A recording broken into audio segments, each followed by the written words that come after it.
to a little moment of relaxation and a tidbit. The Man Who Missed Christmas. On Christmas Eve, as usual, George Mason was the last to leave the office.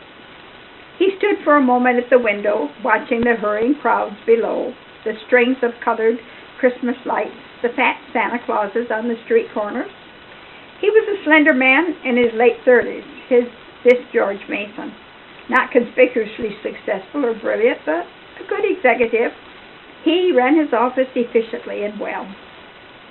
Abruptly, he turned and walked over to the massive safe set into the far wall. He spun the dial, swung the heavy door open. A light went on, revealing a vault of polished steel as large as a small room. George Mason carefully propped a chair against the open door of the safe and stepped inside. He took 3 steps forward, tilting his head so that he could see the square of white cardboard taped just above the topmost row of strong boxes. On the card, a few words were written. George Mason stared at those words, remembering. Exactly 1 year ago, he had entered this self-same vault. He had planned on a rather expensive, if solitary evening, had decided he might need a little additional cash. He had not bothered to prop the door. Ordinarily, friction held the massive door piece of metal in place. But only that morning the people who serviced the safe had cleaned and oiled it. And then, behind George Mason's back, slowly, noiselessly, the pondering door swung shut. There was a click of spring locks. The automatic light went out, and he was trapped, entombed in the sudden and terrifying dark. Instantly, panic seized him. He hurled himself at the unyielding door. He gave a hoarse cry. The sound was like an explosion in that confined place. In the silence that followed, he heard the frantic thudding of his heart.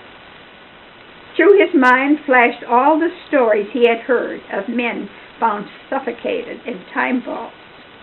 No time clock controlled this mechanism. The safe would remain locked until it was opened from the outside tomorrow morning. Then the sickening realization struck him. No one would come tomorrow. Tomorrow was Christmas Day. Once more he flung himself at the door, shouting wildly, beating with his hands until he sank on his knees exhausted. Silence again, high-pitched, singing silence that seemed deafening. George Mason was no smoker. He did not carry matches. Except for the tiny luminous dial of his watch, the darkness was absolute. The blackness almost had texture. It was tangible, stifling. The time was about 6:15. More than 36 hours would pass before anyone entered the office. 36 hours in a steel box, 3 feet wide, 8 feet long, 7 feet high. Would the oxygen last, or would, like a flash of lightning, a memory came to him, dim with the passage of time? What had they told him when they installed that safe? Something about a safety measure for just such a crisis as this. Breathing heavily, he felt his way around the floor. The palms of his hands were sweating, but in the far right corner, just above the floor, he found a small circular opening some 2 inches in diameter. He thrust his finger into it and felt faint but unmistakable a cool current of air. The tension release was so sudden that he burst into tears, but at last he sat up. Surely he would not have to stay trapped for the full 36 hours. Somebody would miss him, would make inquiries, would come to release him. But who? He was unmarried, lived alone. The maid cleaned his apartment, was just a servant, and he treated her as such. He had been invited to spend Christmas Eve with his brother's family, but children got on his nerves and expected presents. A friend had asked him to go to the home for elderly people on Christmas Day and play the piano. George Mason was a good musician, but he had made some excuse or other. He had intended to sit at home with a good cigar, listening to some new recordings he was giving himself for Christmas. George Mason dug his nails into the palms of his hands until the pain balanced the misery in his mind.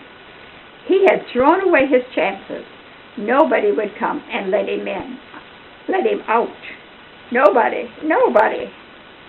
Marked by the luminous hands of the watch, the leaden-footed seconds ticked away. He slept a little, but not much. He felt no hunger, but he was tormented with thirst. Miserably, the whole of Christmas Day went by, and the succeeding night. On the morning after Christmas, the head clerk came into the office at the usual time. He opened the safe, but did not bother to swing the heavy door wide. Then he went on to his private office. No one saw George Mason stagger out into the corridor, run to the water cooler, and drink great gulps of water. No one paid any attention to him as he descended to the street and took a taxi home. There he shaved, changed his wrinkled clothes, ate some breakfast, and returned to his office, where his employees greeted him pleasantly but casually. On his way to lunch that day, he met several acquaintances, but not a single one had noticed his Christmas absence. He even met his own brother, who was a member of the same club, luncheon club. But his brother failed to ask if he enjoyed Christmas. Grimly, inexorably, the truth closed in on George Mason. He had vanished from human society during the great festival of brotherhood and fellowship, and no one had missed him at all. Reluctantly, almost with a sense of dread, George Mason began to think about the true meaning of Christmas. Was it possible that he had been blind all these years? Blind with selfishness, with indifference, with pride? Wasn't Christmas the time when men went out of their way to share with one another the joy of Christ's birth? Wasn't giving, after all, the essence of Christmas, because it marked the time God gave his own Son to the world? All through the year that followed, with little hesitant deeds of kindness, with small unnoticed acts of unselfishness, George Mason tried to prepare himself. Now, once more, it was Christmas Eve. Slowly he backed out of the safe, closed it. He touched its grim steel face lightly, almost affectionately, as if he were an old friend.